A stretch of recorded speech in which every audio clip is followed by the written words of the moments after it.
咁啊，鋼琴呢家嘢，咁咧其實咧由細到大我都係最想學嘅樂器係呢樣嘅。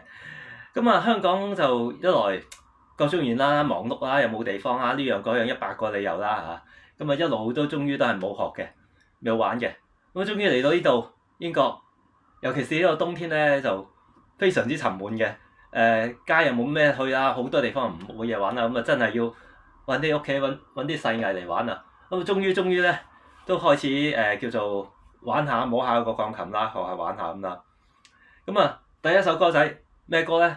嗱咁其實逢七如果同大陸有啲背景嘅朋友咧就一定識，香港朋友就未必識喎。呢首叫《我的祖國》喎。咁啊歌詞啊我唔講啦，大家睇下啦。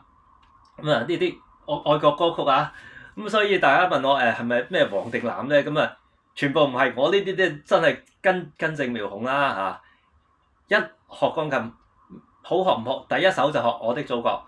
咁其實歌詞嚟講咧就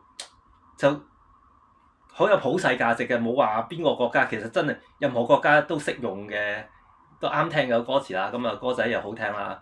咁其實所以我都一開始啊揾呢首嚟學嘅。咁啊，尤其是人在異鄉啦，咁啊始終掛住家鄉嘅，咁啊彈翻一首歌仔咁就都幾開心嘅，個人都。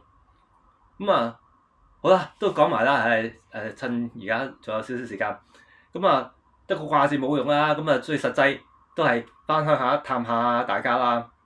冇錯啊，咁啊轉頭啦嚇，轉頭就會出發又飛翻香港嚟探大家啦。